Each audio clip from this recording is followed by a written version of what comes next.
Vamos à resenha da vitória sobre o Atlético Paranaense por 2-1. Aliás, eu sei que tem influência do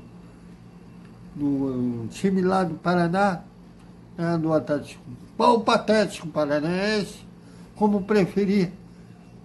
E teve falta de respeito de colegas com o São Januário, vendendo discriminação.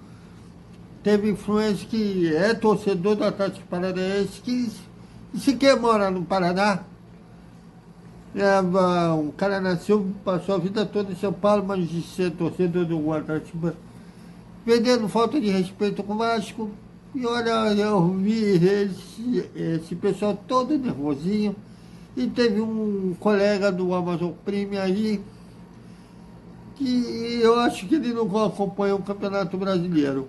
Tudo isso, vou chamar a edição, agora é a versão sem edição, mas vou chamar a edição para a versão com edição, amanhã com a nossa querida Andressa. Após a vinheta.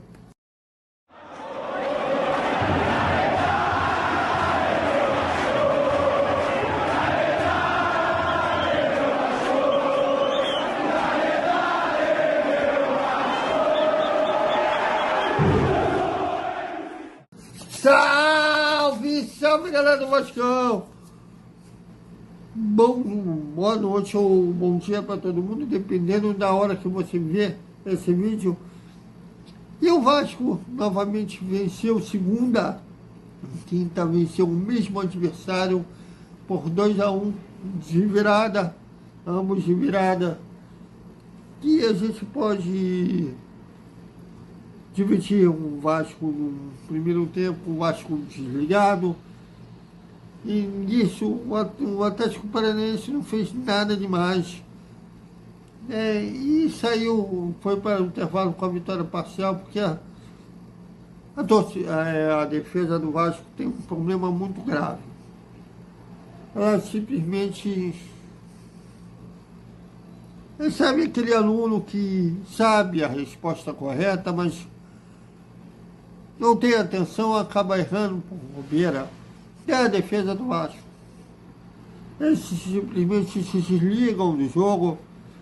E um gol que o Christian fez foi digno de pelada. Uma bola levantada para a área que o Camanho cabeceou para a segunda trave e não tinha ninguém. E o Christian dominou e só levantou a bola e chutou. Isso, o Vasco até tinha, antes do gol do Atlético Paranaense, tinha criado a chance mais clara até então, uma arrancada do Paé, que ele, em vez de bater cruzado no ângulo, preferiu chutar no cantinho, e errando.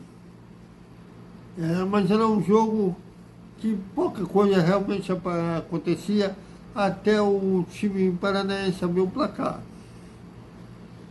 E o segundo tempo é que o Vasco, na verdade, até aos 20, 22 minutos estava nessa atuação desligada, e até o Atlético Paranaense teve uma oportunidade de matar o jogo. E depois, aí sim, o Vasco acordou para o jogo, pressionou o Atlético Paranaense, né? Isso deveu aos fatores do time acelerar o jogo e o próprio time visitantes também recuaram e chamarem o Vasco para o campo, embora não conseguiam ameaçar nos contra-ataques. O Vasco pressionava e foi compensado com já os 30 e poucos minutos do segundo tempo, quando o Wandervik, que entrou no segundo tempo, fazendo a sua estreia, levantou o Rayan, deu um lindo passe de peito para o Pumita, dar um lindo chute de primeira. O Pumita é aquele cara que a gente sempre falou, inclusive os colegas do Uruguai falavam, quando ele veio contratado. Ofensivamente, ele está com problema no Uruguai, é justamente na parte defensiva, que hoje é fundamental para o lateral saber defender, atacar e defender. Pelo menos até nos anos 80 já era essa exigência, mas o Bomita tem esse problema de senso de colocação, né, quando o Vasco está sem a bola. Né? Mas tem que apelar para que os jogadores tomem ciência que tem que jogar atento na parte defensiva aos 90 minutos. Não vai ser todo jogo que o Vasco vai virar, conseguir virar. No jogo de volta, lá no Gina Arena, que vai ser no dia 12, essa falta de atenção não pode acontecer. É engraçado que o Hugo Moura é dos jogadores do Vasco que eu considero que teve a melhor atuação, a atuação mais destacada dessa partida foi o Hugo Moura, que parece que como ele saiu lá do Gina Arena, lá de Curitiba, sem deixar saudades, né, na torcida da atleticana, ele ele joga inspirado contra o seu ex-clube, como querer se dar resposta ao Atlético Paranaense, e foi compensado com um gol na virada. Ele já havia feito gol no jogo de segunda-feira pelo Brasileirão, porém a arbitragem havia naquela ocasião anulado o gol dele, alegando impedimento do Paé, embora o Paé não havia participado da jogada.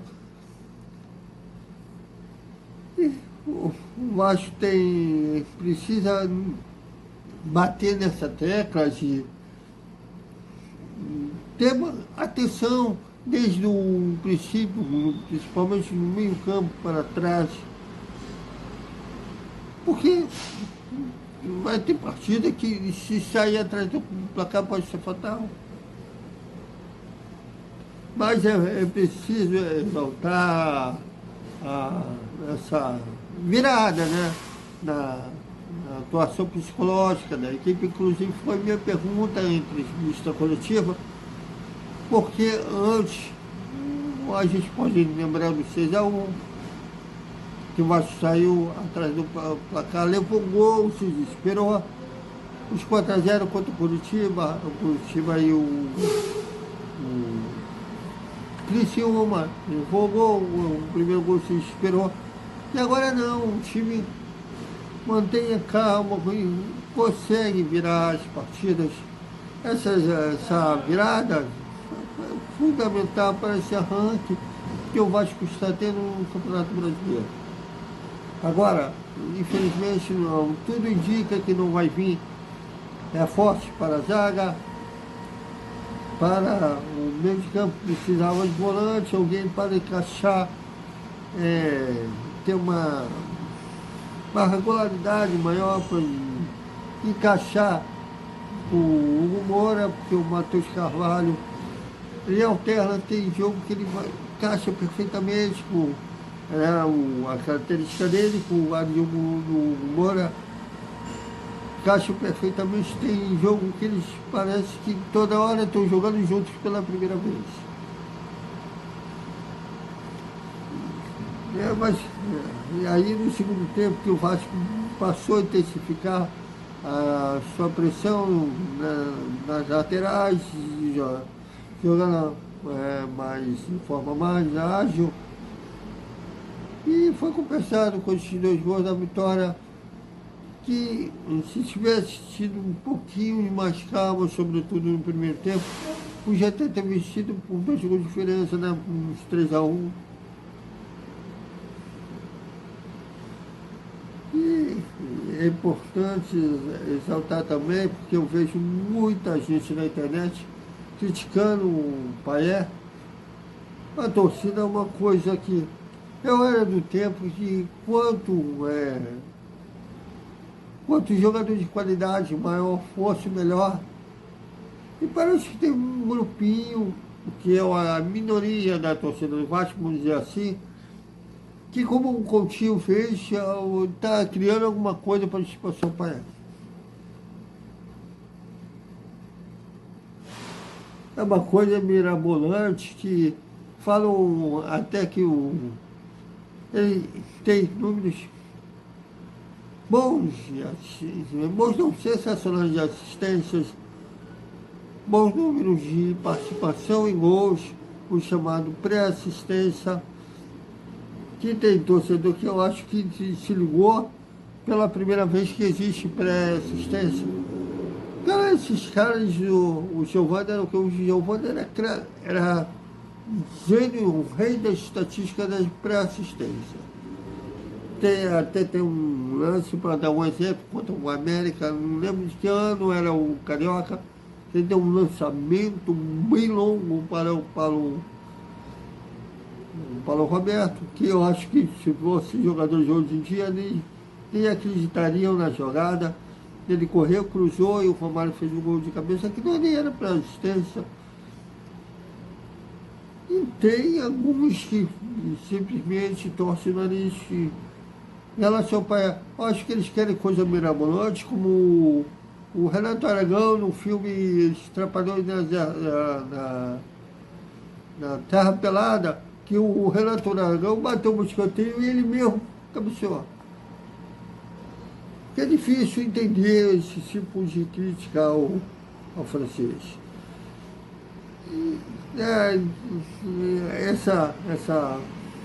Valeu esse arranque que o Vasco está tendo no brasileiro, mentalmente falando, né, essa evolução, essa mentalidade, que o time agora não se abate quando fica atrás do placar, mas precisa ter mais atenção, porque vai ter equipe que isso sair atrás do placar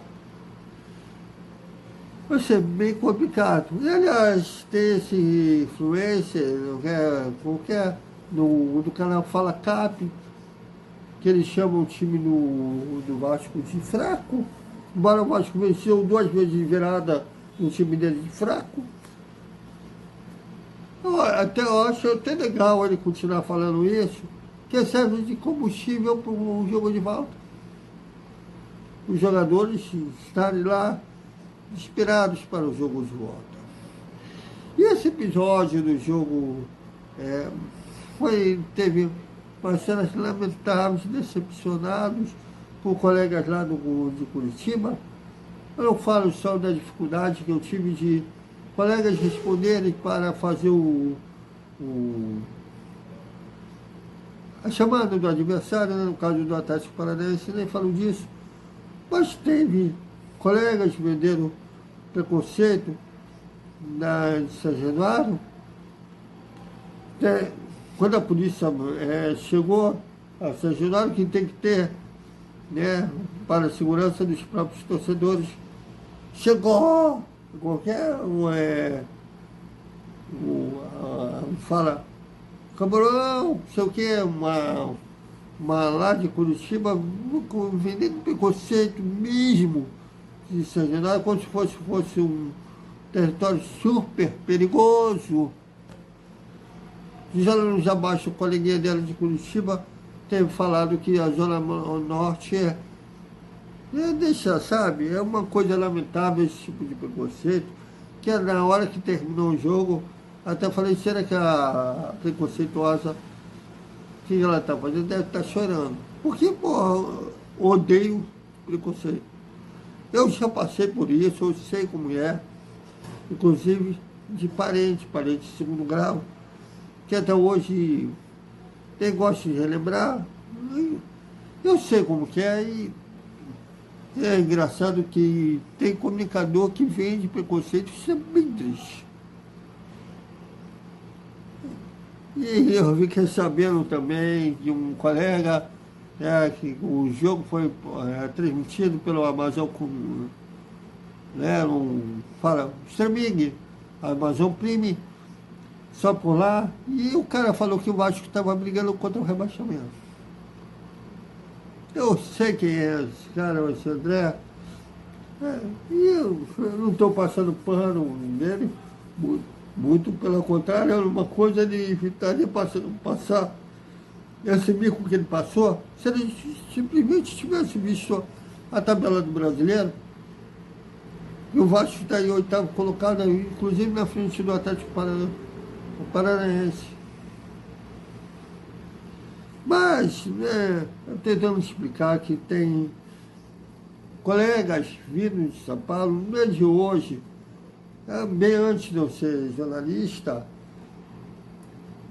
como fala, tinha aquela mesa redonda com o lendário, o Luciano do Vale, Soares, aquela galera de São Paulo que sempre foi simpática com os clubes de São Paulo e olhava, falava, tinha das meio torto contra os clubes cariocas. Eles juravam que não havia barreirismo numa cara de pau. E hoje, se você vir em mesa redonda, seja de TV aberta, de TV fechada, de internet, não importa. Eles ainda são assim, sobretudo, eles parece que eles vivem numa bolha que eles só conseguem comentar, só olham os times de São Paulo. Isso aí explica o mico do cara dizendo que o Vasco ainda estava lutando contra o rebaixamento.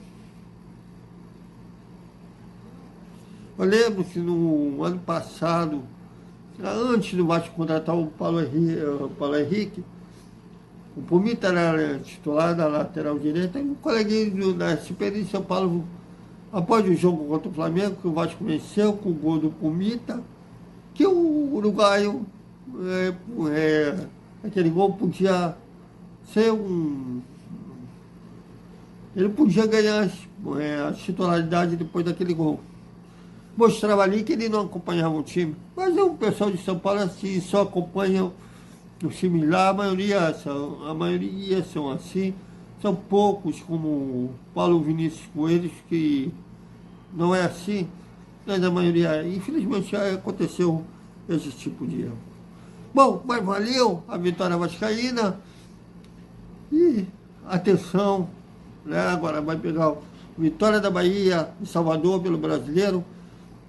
Já começa as atenções no 90 minutos, porque no jogo de volta, esse tipo de gol, por falta de atenção que o Vasco tomou, não pode acontecer. Então é isso, galera. Até o nosso Desperta e a hora do almoço. Até mais.